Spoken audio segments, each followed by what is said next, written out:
Hermanos, nos encontramos en la última sesión de esta serie de 4 enseñanzas sobre la lengua, porque específicamente estuvimos tratando el tema de las palabras en el contexto de la ira. Estamos estudiando la importancia de resolver conflictos a la luz de la Escritura.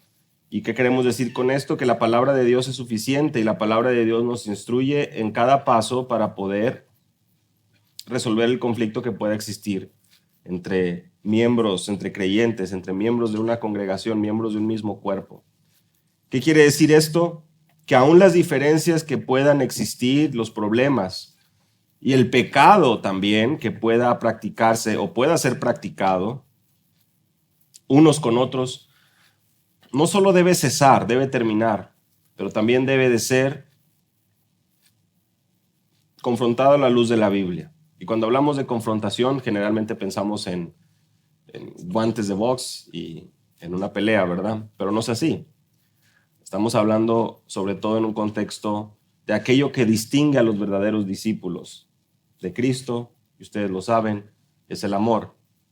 Y ese amor, lejos de jactarse, lejos de tener envidia, lejos de sentirse superior a otros, es un amor que procura el bien del otro, procura glorificar a Cristo, procura glorificar a Dios por encima de todas las cosas. Y por lo tanto es una responsabilidad que tenemos cada uno de nosotros como miembros del cuerpo de Cristo a servirnos unos a otros en amor y a entender que en esta vida, que debajo del sol, que en este cuerpo de carne tenemos una lucha y no es contra los demás, primeramente contra nuestros propios deseos y nuestro propio corazón.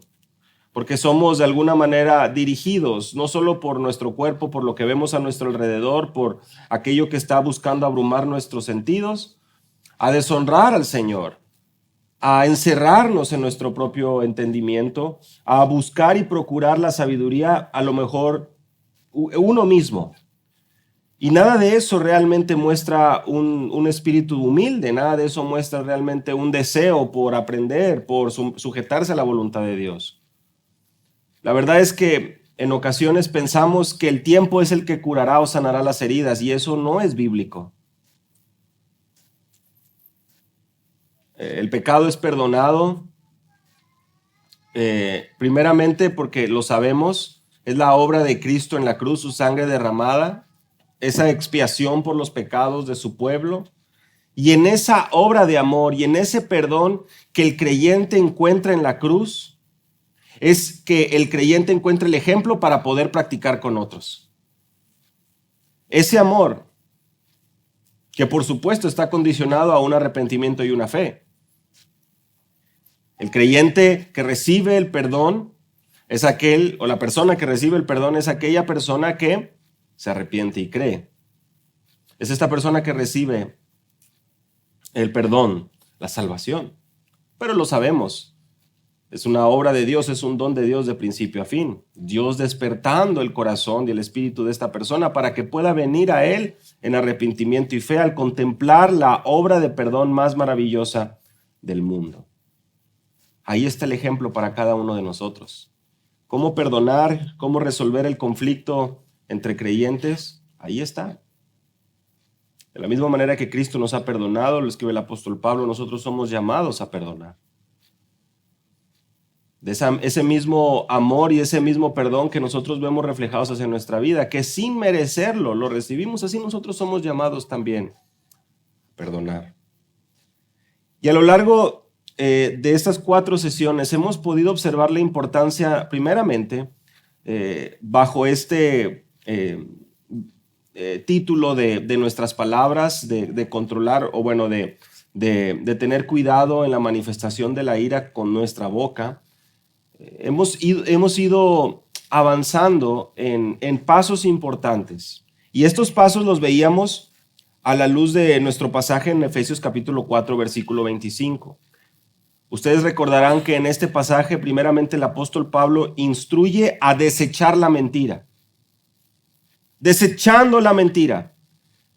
Esta es una acción continua que el creyente debe practicar. ¿Por qué? Lo veíamos y es un resumen. Ustedes pueden podrían, si tienen oportunidad de escuchar los mensajes anteriores en la escuela dominical, desechar la mentira para un creyente se debe convertir en una norma de vida, porque el padre de mentira es el mismo diablo del cual nosotros éramos por naturaleza hijos de ira, Efesios capítulo 2, pero ahora por gracia hemos sido rescatados. Por lo tanto, la mentira no debe tener lugar en el corazón del creyente. La mentira no debe tener lugar, y cuando decimos corazón es porque ustedes lo saben, de la abundancia del corazón habla la boca. Si no está en el corazón siendo albergada la mentira, pues no va a salir por nuestros labios. No vamos a estar nosotros pues hablando mentira. Desechar la mentira se convierte en una acción concreta que el creyente debe practicar de continuo. Pero no solamente se trata de desechar la mentira, sino también la siguiente parte del versículo 25, hablando verdad. Y esto es importante porque pudimos observar que este compromiso no recae simplemente en un pensamiento para ti mismo. No es bueno, yo ya no hablo mentira. Primeramente, cuando estamos hablando es porque estamos seguramente hablando con alguien más. Aunque a veces tenemos oportunidad de hablar solos, supongo. Esperemos que no sea lo que más hacemos en el día. Pero lo que vemos aquí en el versículo 25 es desechar la mentira y hablar la verdad cada uno con su prójimo. Versículo 25 de Efesios 4. Con alguien tenemos que hablar la verdad.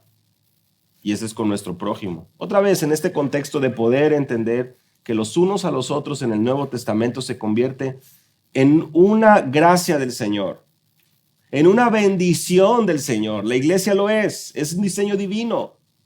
Pero de igual manera, cuando surgen las diferencias, cuando surgen los conflictos, cuando surge el conflicto, es necesario desechar la mentira, es necesario hablar la verdad, y aún en cada etapa, no necesariamente en los momentos adversos. Hablar verdad implica que nosotros pronunciamos aquello que ha cambiado nuestra vida. El apóstol Pedro y Santiago nos mencionan que hemos nacido por la palabra de verdad, la palabra de Dios, dice el apóstol Pedro. ¿Qué quiere decir esto? Este libro se convierte en algo tan preciado para nuestras vidas que lo compartimos con otros.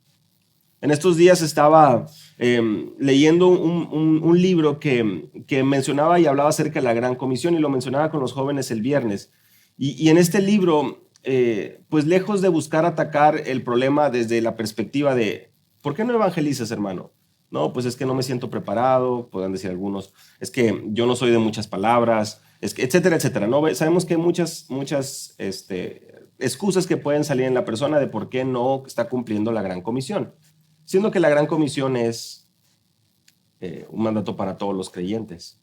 Y el autor lo menciona y lo apunta de la siguiente manera, dice él: si el evangelio y la palabra de Dios, lo que estamos hablando ahorita, la verdad de Dios, no es lo suficientemente precioso para nuestra vida, no hay nada que compartir. Es decir, poniendo un ejemplo, cuando muchas ocasiones nosotros encontramos un gran descuento en una tienda, cuando encontramos una super oferta en el mercado, ¿verdad? Los mangos están bien baratos, las manzanas están... Encontramos algo tan preciado, ¿verdad? ¿Y qué es lo que hacemos? Levantamos el teléfono. Mamá, está bien barato el kilo de mango, está bien barato esto, está bien barato esto. Mira lo que encontré. ¿Por qué? Porque hay una alegría momentánea que causó el hecho de que nos ahorramos dinero. Y eso es un ejemplo. Que lo estamos compartiendo. ¿Con quiénes? Con aquellos cercanos, con aquellos que estimamos. Bueno, pasándolo a por supuesto, un ámbito mucho más importante. Si no hay verdadero regocijo, si no hay un verdadero gozo, una verdadera paz, un verdadero descanso para nuestras almas, algo tan preciado aquí, difícilmente va a fluir de manera natural para compartirlo a otros. ¿Te das cuenta? No es que nosotros no seamos muy aptos para hablar, ni muy sociales. Es que no estamos completamente sumergidos en este libro. No hemos podido contemplar la hermosura, la riqueza en su totalidad. Es decir, continuamos cada día aprendiendo, pero en ese paso a paso, si no estamos siendo maravillados por la palabra, muy seguramente es porque ni siquiera la estamos abriendo, porque no estamos dedicando el tiempo y por lo tanto pues no tenemos nada que compartir. Tal vez haya vendedores, ¿verdad?, aquí entre los presentes. Y pues a nosotros, como a lo mejor en un momento vendedores, pues nos tienen que entrenar a nosotros primero para ver todas las bondades de este producto. Que baja de peso, que en una semana, que en días, que en horas, que sin hacer ejercicio, que te va a salvar de esto, que va a hacer esto. Todos los productos milagrosos, ¿verdad?, de los cuales luego hacemos chistes. Productos que son muy buenos, inversiones muy importantes. Una casa, un carro. Bueno, se nos instruye y se nos capacita para poder nosotros mismos primero creérnosla. Y no digo creernos la mentira, pero creernos pues lo bueno del producto. Y una vez que ya fuimos entrenados, una vez, fíjense bien, que nosotros mismos ya probamos las bondades del producto, porque luego eso se convierte en la herramienta de venta para otros, ¿verdad? Yo ya lo probé, mira cómo me ha servido a mí, mira lo que me ha hecho. Yo conozco a muchos que han hecho. Y una vez que empezamos, tenemos un incentivo, las comisiones. Y por lo tanto, eso nos mueve a compartirlo. Pues ese es el rubro material, persiguiendo obviamente el sustento, obviamente la manera en que el mundo lo hace. Pero haciendo todo eso a un lado, pero espero yo que pueda estar ahí la idea presente. Si este libro no es lo suficientemente maravilloso, es más, si tú te sientes aún que no has sido convencido, es momento que dobles tus rodillas, ores al Señor, clames por ayuda, de manera que Él produzca y te dé esa sed por su palabra. Porque el hecho de desobedecer en hablar verdad, en compartir las buenas nuevas de salvación a otros, no es culpa de la palabra, no es culpa de que no es suficientemente claro. Porque Él ha prometido estar con nosotros. Lo que nosotros somos llamados a hacer es ser diligentes, sabiendo que Él nos preserva, pero nosotros somos los llamados a perseverar.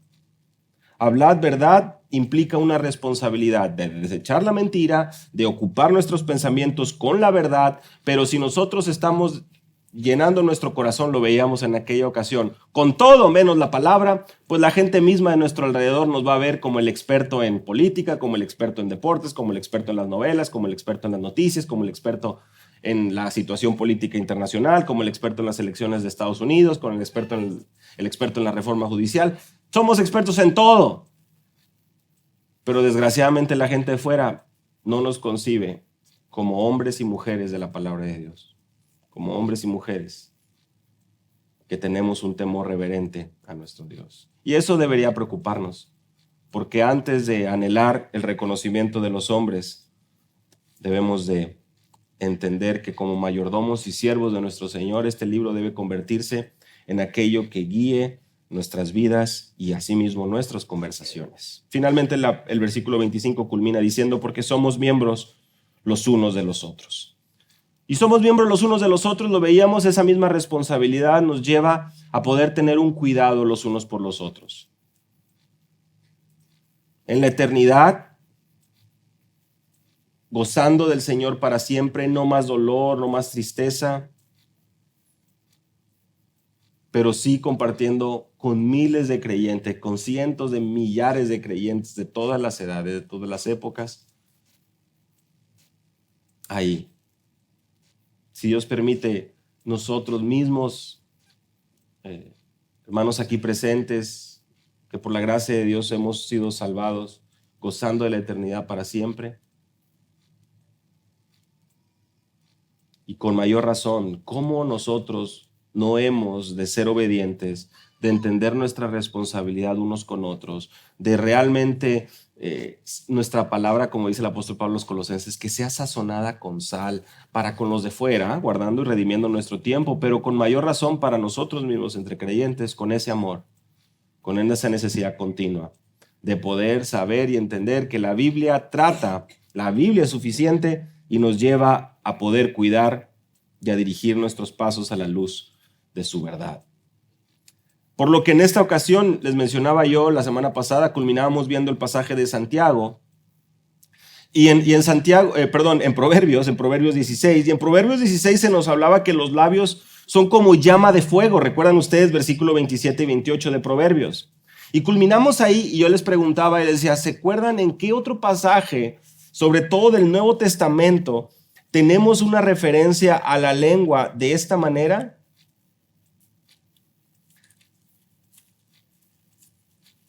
Proverbios capítulo 16, versículo 27 y 28, las palabras como un fuego abrasador. El hombre perverso provocando contiendas. ¿Dónde nosotros veíamos o hemos escuchado, leído acerca de las pasiones que luchan entre los miembros? Y la lengua como fuego. En Santiago. Y es por eso que les mencionaba y culminamos la semana pasada que el día de hoy entraremos de lleno al libro o la carta de Santiago, la epístola de Santiago, y de esta manera poder resolver algunas dudas y algunas preguntas con respecto a nuestra boca, con respecto a lo que hablamos y sobre todo desde un aspecto sumamente práctico, pero anclado en verdades teológicas muy importantes. La primera pregunta que vamos a responder, y preparen sus Biblias, estamos ahí en Santiago, vamos a responder la pregunta, ¿cómo debemos usar nuestra boca? A la luz de lo que nos enseña Santiago, a la luz de Santiago. ¿Cómo debemos nosotros cuidar nuestras palabras a la luz de lo que nos enseña el texto bíblico? Santiago, inspirado por el Espíritu, lo sabemos, según 2 Timoteo capítulo 3, versículo 16. ¿Cómo y de qué manera nuestra boca debe ser utilizada para honrar al Señor? Primeramente, versículo 5 del capítulo 1. Si alguno de vosotros se ve falto de sabiduría, que la pida a Dios, el cual da a todos abundantemente y sin reproche, y le será dada. Lo que Santiago escribe a su audiencia en este momento es la importancia de ver en el contexto que las pruebas tienen un propósito, que las pruebas producen paciencia, que la prueba de nuestra fe ha de tener su perfecto resultado en que esa paciencia encamina la vida del creyente y le permite permanecer para ser perfectos, completos, maduros, sin que os falte nada. Es interesante ver que esa misma paciencia se repite justamente al final de Santiago. Con otro ejemplo, lo vamos a ver más adelante. Pero lo que Santiago está haciéndonos ver es que si en algo nosotros debemos de ocupar nuestra boca, aquello que esté llenando nuestro corazón de un deseo y un anhelo, no solamente es que llegue la quincena, ¿verdad? O que ya llega diciembre y ya viene el aguinaldo. Pero, ¿qué tal si pedimos sabiduría a Dios para poder usar esa quincena y ese aguinaldo sabiamente? Para poder dirigir nuestros pasos de manera sabia. Para poder ver que en este periodo de dificultades, de situaciones adversas, se puede vivir honrando a Dios siempre y cuando uno muestre esa necesidad de ser enseñado por el Señor. Recuerden, el hecho de ser enseñados por alguien implica que debe que haber un alumno. Y creo que ninguno de nosotros nos atreveríamos a ponernos en un rol de maestro cuando estamos tratando, cuando estamos orando con nuestro Dios. No hay nada que nosotros digamos que Él no sepa. Más bien, en la oración, aquello que se espera de parte nuestra es poder confesar y ser humildes y dejar de escondernos detrás de una careta y poder tener ese tiempo de reconocer que necesitamos sabiduría. De Él viene la sabiduría, es lo que enseña Salomón en Proverbios 2, versículo 6. El temor ¿a quién? El temor a Yahweh, el temor a Jehová es el principio de la sabiduría y por lo tanto se debe de convertir en una necesidad continua del creyente, en un tesoro tan preciado y tan anhelado, Proverbios capítulo 3. Y el Señor nos ha dotado de maestros en la congregación, el Señor nos ha dotado de hermanos maduros en la congregación, el Señor nos ha dotado de su palabra, para que nosotros no estemos aislados, sino que nosotros podamos ser instruidos. Y es el diseño divino del Señor para su iglesia. La sabiduría, el Señor la concede a través de su palabra y también dotando a otras personas. En el contexto de las mujeres, hermanas maduras, ancianas, lo sabemos, Tito capítulo 2. en el contexto de la iglesia en general, hombres que el Señor levanta para poder liderar su iglesia. Perfectos no. Sabemos que no, ninguno de nosotros lo es. Pero con un tiempo, con una meditación, con una dedicación en la palabra, de manera que ésta sea lo que salga de los labios del consejo de aquellos que están dispuestos a servir unos a otros. La sabiduría de parte de Dios la encontramos en su palabra, y la manera en que el creyente es llamado a utilizar y a saciar sus labios, su corazón, de la necesidad de esta sabiduría es confiando. Versículo 6 de Santiago 1: pida con fe sin dudar, porque el que dude es semejante a la ola del mar, impulsada por el viento, echado de una parte a otra. Primeramente, ¿cómo nosotros debemos usar nuestra boca? De acuerdo a lo que nos enseña Santiago, el primer punto es muy claro: pidamos sabiduría. Antes de entrar en cualquier otra cosa, enfoquémonos en nuestra vida como creyentes a reconocer nuestra necesidad de crecer en sabiduría, de ser enseñados, porque con una actitud orgullosa y soberbia seremos reprendidos y viviremos consecuencias por eso. Pedimos sabiduría a Dios. Reconocemos nuestra necesidad. Reconocemos nuestra necesidad y venimos delante de Él y rogamos que sea Él quien nos conceda poder tomar decisiones sabias y vivir de acuerdo a su perfecta voluntad. Otro ejemplo, otra manera en que Santiago nos enseña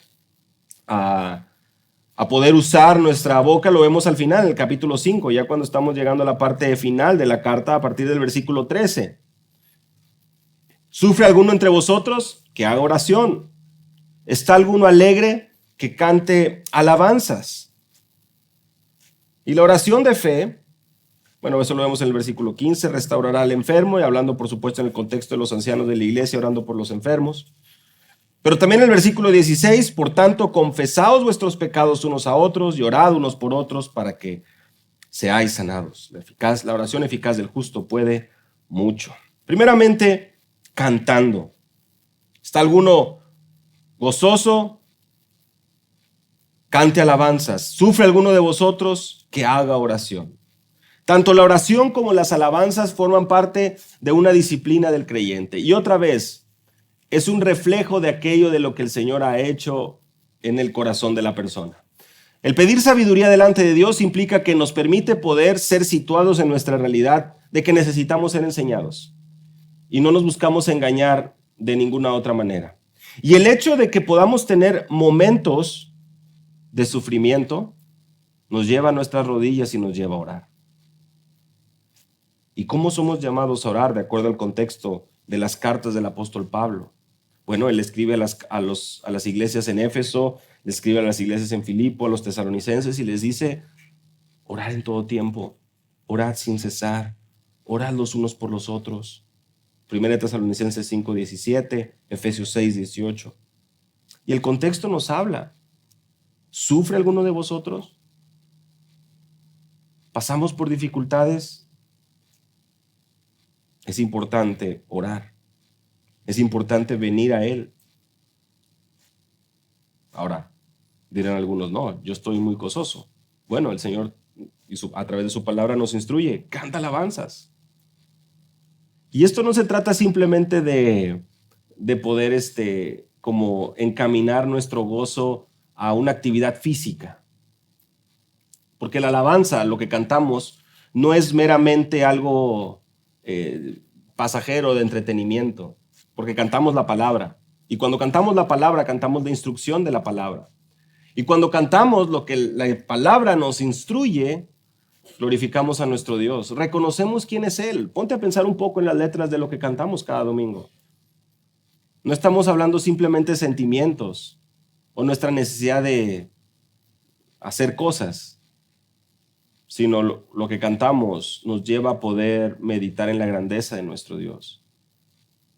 En la grandeza de nuestro Dios y en nuestra necesidad continua de crecer, de vivir para Él, creciendo en su palabra, entendiendo su perfecta voluntad. Hermanos, el versículo 16 nos lleva a otro punto importante. En el sufrimiento oramos, en la alegría cantamos, y cuando hay pecado,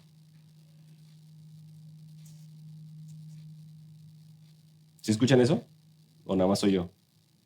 ¿Puedes bajarle tantito al micrófono?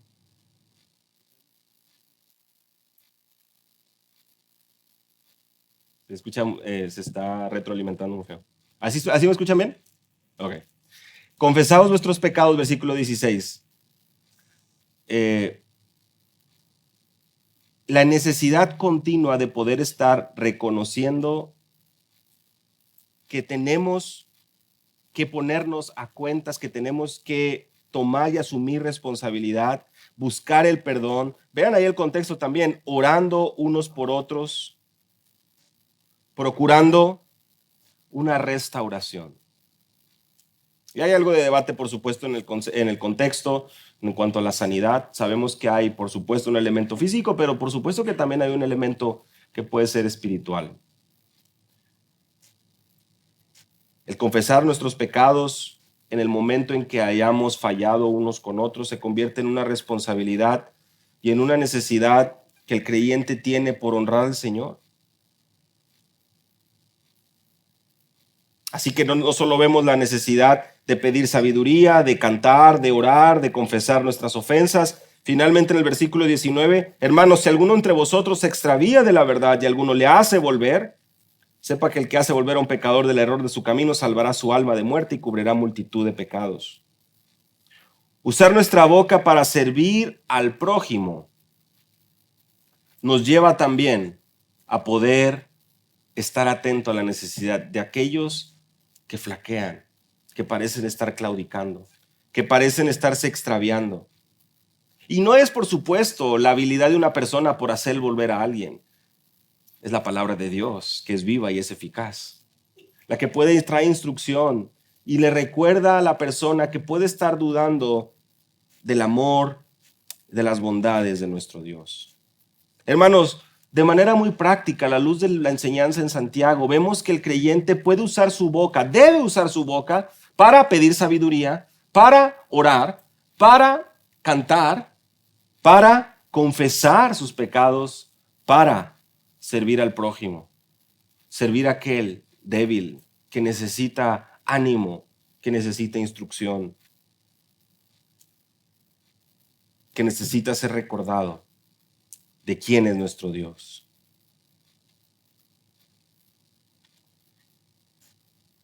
Una vez que nosotros entendemos de manera práctica para qué debemos usar nuestros labios, para qué debemos usar nuestra boca, puede surgir también el elemento de, bueno, Santiago nos habla acerca de la sabiduría, ¿no?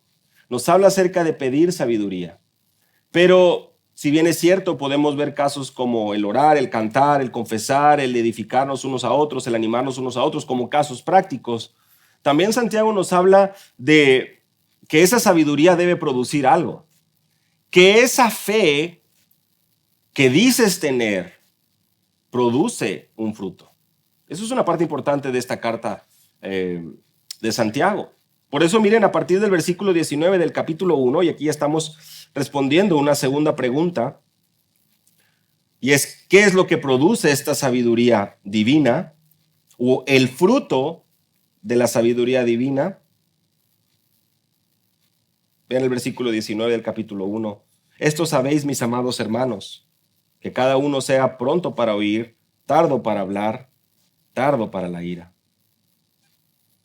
Ser pronto para oír, tardo para hablar y tardo para irarnos armoniza perfectamente con Proverbios 10:19, quien dice, en las muchas palabras no falta el pecado, mas el que refrena sus labios es prudente.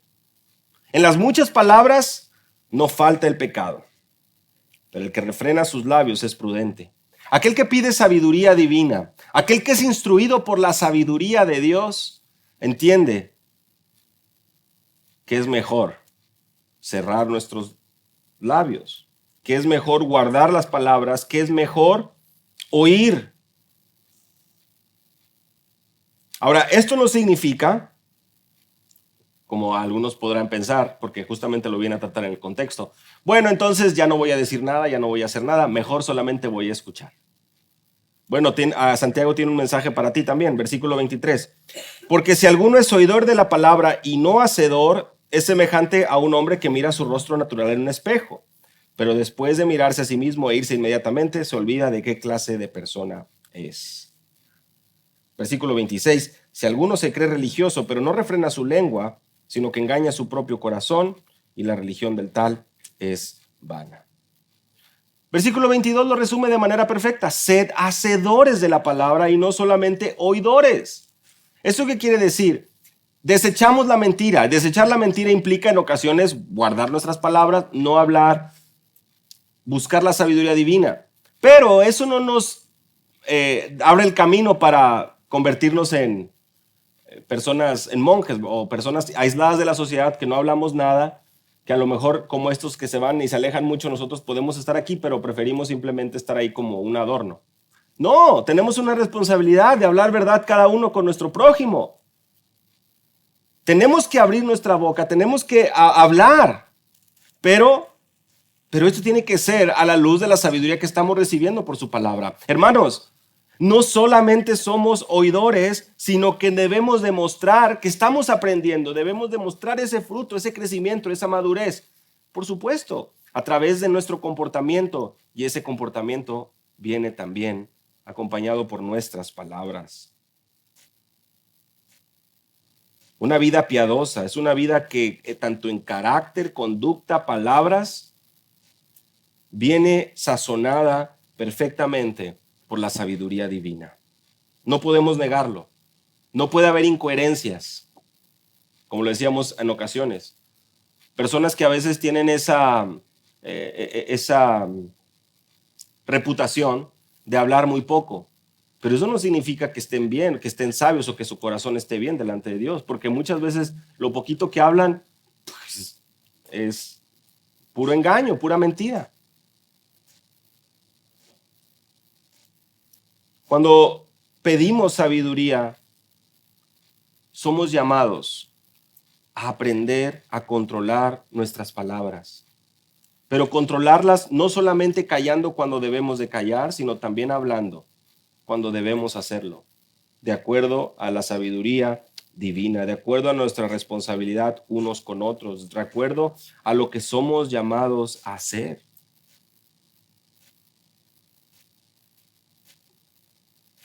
Miren el versículo 13 del capítulo 3. ¿Quién es sabio y entendido entre vosotros? Versículo 13 del capítulo 3. Que muestre por su buena conducta sus obras en sabia mansedumbre. Ok. Santiago, capítulo 1. Pediste sabiduría. Bueno, dices ser sabio. Dices honrar a Dios, llevar una vida piadosa. Bueno, muestra por tu buena conducta tus obras en sabia mansedumbre. Miren las palabras utilizadas ahí, mansedumbre. Ese espíritu quieto, esa sabiduría que te permite poder entender, discernir cuándo es conveniente responder al necio conforme a su necedad y cuándo es conveniente no responder al necio conforme a su necesidad. Por eso es que en los proverbios encontramos ambas realidades.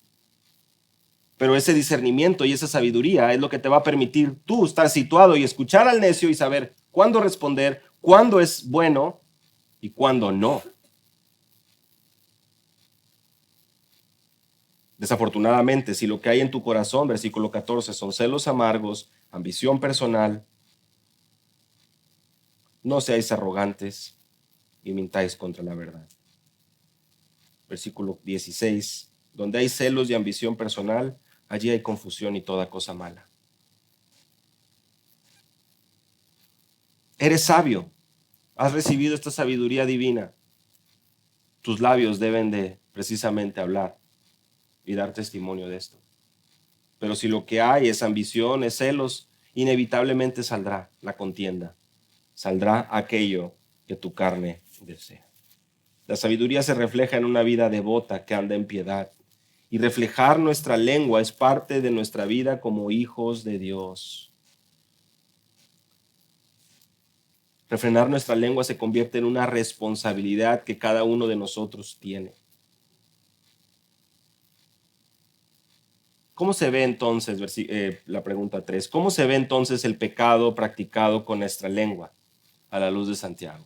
¿Cómo podemos nosotros ver ejemplos prácticos? Y ya con esto terminamos. Ejemplos prácticos del pecado en nuestra lengua a la luz de Santiago. Así, abrochémonos los cinturones. O el orgullo. ¿Cómo es que vemos el orgullo? Versículo 13 del capítulo 1. Que nadie diga cuando es tentado, soy tentado por Dios, porque Dios no puede ser tentado por el mal y él mismo no tienta a nadie. ¿Sabes? A veces pasamos por dificultades, por problemas, y nuestro primer impulso no es ver nuestra responsabilidad, es culpar a Dios. Y eso lo hacemos de manera muy ligera. Y esto nos debe llevar hasta el Edén, Génesis capítulo 3. Porque Adán también ejemplificó eso de una manera muy clara, ¿verdad? ¿Quién fue el culpable? Dios. ¿Por qué? ¿Por qué Dios fue el culpable? Pues la mujer que me diste. Es que si no hubiera, y lo vemos de muchas maneras. Si todo, miren cómo nuestra teología importa en todas las áreas de nuestra vida. Porque a veces nos enojamos mucho porque sucedió tal cosa en el trabajo, tal situación, un imprevisto, es la palabra, imprevisto. Bueno, eso es imprevisto a la luz tuya y a la luz mía, pero delante de Dios eso estaba, pero puesto y definido y no hay nada que se salga de su control. ¿Eso qué quiere decir? Que la situación adversa, que el negocio que perdiste, que el cheque que perdiste, que el error que cometiste, todo eso forma parte de lo que el Señor permite en la vida tuya y mía para que podamos ser cada día más a la imagen de Cristo. ¿Y cómo respondemos? Con enojo contra las cosas que el Señor mismo nos dio y en ocasiones culpando también a nuestro Dios, como si Él fuera el que está permitiendo que nosotros de alguna manera, o el que está incitando nuestro pecado. Y no es así. Cada uno es tentado cuando es llevado y seducido por su propia pasión, versículo 14. Él permite esas situaciones en tu vida para que, como venimos en el capítulo 1, para que la prueba de nuestra fe produzca paciencia y podamos ser perfectos y cabales, maduros, sin que nos falte nada. Pero rápidamente la queja viene a nuestro corazón. Y el pecado practicado en nuestra lengua se convierte prácticamente en queja continua contra todo lo que está a nuestro alrededor, contra nuestro Dios, y en otras palabras estamos culpando a aquel quien permite todas las cosas. Culpar a Dios por nuestro pecado es un error y es algo que puede salir de nuestros labios con mucha facilidad. Vemos problemas económicos, lo menciona un autor, y cuestionamos la providencia de Dios. Vemos momentos de enfermedad y de dolor y cuestionamos el amor de Dios. Vemos momentos donde el justo sufre y el malo se enriquece y cuestionamos la justicia de Dios. Y esto sucede porque somos muy hábiles, somos muy prontos para encontrar culpables. Y nos lleva al punto hasta de cuestionar los atributos de nuestro Dios. Por eso nuestra teología importa. Porque si estamos genuinamente cimentados en el conocimiento de un Dios, de acuerdo a lo que nos enseña la Escritura, no va a haber lugar para que nosotros estemos dudando de nada, de ninguno de los atributos de nuestro Dios. Y vamos a entender claramente que nosotros somos responsables de nuestro pecado, no Él. Cada uno es tentado cuando es llevado y seducido por su propia pasión, versículo 14. Otra manera de cómo vemos el pecado practicado con nuestra lengua a la luz de Santiago, en el versículo 4 del capítulo 2, se nos habla de una situación muy particular y es el favoritismo. El contexto nos habla que si en la congregación entra un hombre con anillo de oro, con ropa lujosa, y también entra un pobre con ropa sucia, y damos atención al que lleva ropa lujosa y decimos, siéntate aquí, y al pobre le decimos, tú estate allá. ¿No habéis hecho distinciones entre vosotros y habéis venido a ser jueces con malos pensamientos? La semana pasada hablábamos de las palabras lisonjeras en Salmo capítulo 12, adulando y buscando quedar muy bien con algunos. Mira cómo a la luz de Santiago, tanto el orgullo que se ve de manera muy práctica culpando a Dios y alzando nuestra voz al cielo, como también haciendo distinción entre nosotros, se convierte en pecados que practicamos con nuestra boca y que deben de ser desechados por completo. Versículo 9 del capítulo 2. Si mostráis favoritismo, cometéis pecado y sois hallados culpables por la ley como transgresores.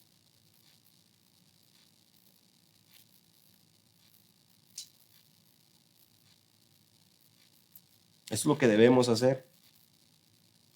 Entender nuestra responsabilidad y tener cuidado con nuestras palabras de manera que no mostremos orgullo, de manera que nosotros no hagamos diferencia entre nosotros. Pero no solo eso. Versículo 14. ¿De qué sirve, hermanos míos, si alguno dice que tiene fe pero no tiene obras? ¿Acaso puede esa fe salvarle? Si un hermano no tiene ropa y carece de sustento diario, y uno de vosotros les dice, versículo 16, id en paz, calentaos y saciaos, pero no le dais lo necesario para su cuerpo, ¿de qué sirve? Así también la fe por sí misma, si no tiene obras, está muerta. Pero alguno dirá, tú tienes fe y yo tengo obras, muéstrame tu fe sin las obras y yo te mostraré mi fe por mis obras. Hermanos, decir y no vivir. Decir que creemos, pero no vivir lo que creemos. Puede ser aquello que precisamente nos mantenga engañados toda una vida. Podemos ser muy buenos para dar ideas, cómo ayudar a tal o cual persona, pero no estamos ahí para poder hacer algo. Nuestra boca nos puede llevar a afirmar cosas que nuestro corazón, que nuestra vida misma no refleja. Hablar sobre la fe, hablar sobre lo que creemos, hablar sobre el amor y no practicarlo. Es una incongruencia y eso no puede suceder. A la luz de Santiago vemos que hay pecados como el orgullo, hay pecados como hacer diferencias y favoritismos, hay pecados como poder decir y no vivir, precisamente. Decir, dar opiniones, pero no acompañarla con acciones concretas, de manera que no estamos dando un testimonio de que nuestra fe, de que la fe viva y verdadera que vemos en la Escritura está en nuestros corazones, pues si no está dando fruto, hay mucho que dudar ahí, hay mucho que examinar ahí. ¿Qué sucede también? Otra manera de que nosotros usamos mal nuestra lengua, versículo 3 del capítulo 4. Pedís y no recibís, porque pedís con malos propósitos para gastarlo en vuestros placeres. Muy bien. Pedimos, oramos. Pero ¿cómo podemos estar pecando cuando estamos pidiendo para nuestros malos propósitos, para nuestros malvados planes, para gastarlo en nuestros placeres, entendiendo, más bien ignorando o pensando que ignoramos, que la amistad del mundo es enemistad con Dios y que cualquiera que quiere ser amigo del mundo se constituye enemigo de Dios? Nosotros mostramos aquello que hay en nuestro corazón cuando pedimos delante de Dios y pedimos para nuestros propios propósitos malvados y egoístas. Pedimos mal. Y esta relación y esta manera de estar teniendo, vamos a decirlo así, cierta comunión con Dios, pero nuestra relación, lo decimos así, vertical, pues estamos pidiendo mal porque estamos pidiendo para nuestros propósitos. Pero ese corazón orgulloso, ese corazón malvado, no solo afecta nuestro tiempo de oración, también afecta nuestra comunión con otros. Vean conmigo el versículo 11. Hermanos, no habléis mal los unos de los otros. El que habla mal de un hermano o juzga a su hermano habla mal de la ley y juzga la ley, pero si tú juzgas a la ley no eres cumplidor de la ley, sino juez de ella. Murmurar contra el hermano. Eso que nuestro corazón mismo anhela, esos deseos orgullosos de nuestro corazón nos llevan a afectar nuestra relación con Dios, haciéndonos pedirle cosas que solo sirven para satisfacer nuestro egoísmo, pero de igual manera ese mismo corazón egoísta lleva a infectar nuestra relación con otros, de manera que hablamos mal, murmuramos los unos de los otros, juzgamos. Santiago dice, versículo 12, la parte final, ¿tú quién eres? ¿Quién eres que juzgas a tu prójimo? Esto es hacerlo de manera arrogante. Esto es hacerlo de manera de sentirnos superiores. Otro ejemplo de palabras, otro ejemplo, versículo 13. Oíd ahora los que decís, hoy o mañana iremos a tal o cual ciudad y pasaremos allá un año, haremos negocios y tendremos ganancias. No sabéis cómo será vuestra vida mañana. Sois un vapor que aparece por un poco de tiempo y luego se desvanece. Otra manera de que nosotros reflejamos orgullo en nuestras palabras a la luz de lo que vemos en Santiago es hablar con suma ligereza. Lo hacemos de manera ligera, mostrando necedad, mostrando arrogancia y ignorando nuestra dependencia de Dios. Haciendo planes como si nosotros mismos fuéramos dueños de nuestro tiempo, como piensan algunos, cuando realmente nosotros debemos decir, vean ahí versículo 15, lo que debemos decir, si el Señor quiere viviremos y haremos esto o aquello. Pero ahora os jactáis en vuestra arrogancia y toda jactancia semejante es mala. Wow.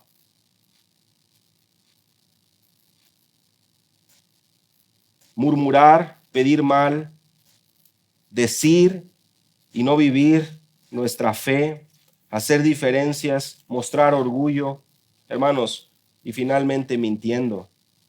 Versículo 12 del capítulo 5, sobre todo, hermanos míos, no juréis ni por el cielo ni por la tierra, ni con ningún otro juramento, antes bien, sea vuestro sí, sí y vuestro no, no, para que no caigáis bajo juicio. Es una enseñanza de nuestro Señor Jesús en Mateo capítulo 5, versículo 37, que vuestro sí sea sí, que vuestro no sea no. Una práctica común en aquel tiempo era jurar, pero como nadie quería jurar en nombre de Dios, porque pues había cierto temor, pues juraban por cualquier cosa, ¿verdad? Pero eso, pues de alguna manera les daba esa libertad de que, bueno, pues como juraban por algo que no era Dios, pues podía haber ahí momentos pues, de mentir, como se practica hoy en día.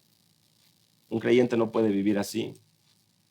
Un creyente debe vivir sabiendo que su sí debe ser sí, que su no debe ser no, que debe ser congruente con aquello que habla. Hermanos, estos son algunos de los pecados que se mencionan aquí en el libro de Santiago y tienen que ver con nuestra boca. Y por eso es que hay tanta enseñanza y por eso es que Santiago en el capítulo 3 nos dice que la lengua es tan pequeña pero es tan pecaminosa. Versículo 6, es un fuego, un mundo de iniquidad. Lo veíamos ya hace algunas semanas. La lengua está puesta entre nuestros miembros, contamina todo el cuerpo, es encendida por el infierno y inflama el curso de nuestra vida. Leíamos ya hace algunas semanas, ¿no? Ningún hombre puede domar la lengua, versículo 8. Es un mar turbulento lleno de veneno mortal. El deseo de la carne es contra el espíritu. Eso nos enseña el apóstol Pablo en Gálatas 5:17. Pero eso no nos exime simplemente de doblar los brazos como también lo estudiamos antes. Debemos de aplicar una disciplina continua, sabiendo que el Señor es quien nos fortalece. El que ha comenzado en nosotros la buena obra será fiel, la perfeccionará hasta el día de Jesucristo. Él es quien produce en nosotros el querer como el hacer por su buena voluntad. Él ha prometido estar con nosotros todos los días hasta el fin del mundo. Y aún en esos momentos de dificultad, como el apóstol Pablo vivió, las situaciones adversas en su vida, todo lo puedo en Cristo que me fortalece. Podemos nosotros encontrar descanso y fuerza, fortaleza en las promesas de nuestro Dios. Pero también debemos nosotros aplicar una disciplina como la que tenía David en el Salmo 141, versículo 3, donde él decía, pon guarda en mi boca, oh Jehová, guarda la puerta de mis labios.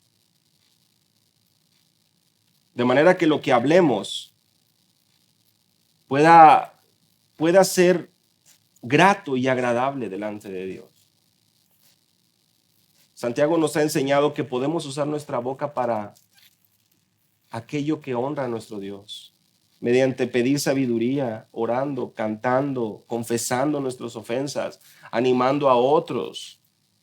Pero también de la misma manera podemos caer en el otro lado y podemos caer en tremendos errores, como culpar a Dios de nuestras situaciones pecaminosas, como estar nosotros diciendo y no haciendo, como estar nosotros pidiendo mal, como estar nosotros murmurando, hablando mal del prójimo, hablando a la ligera, mintiendo.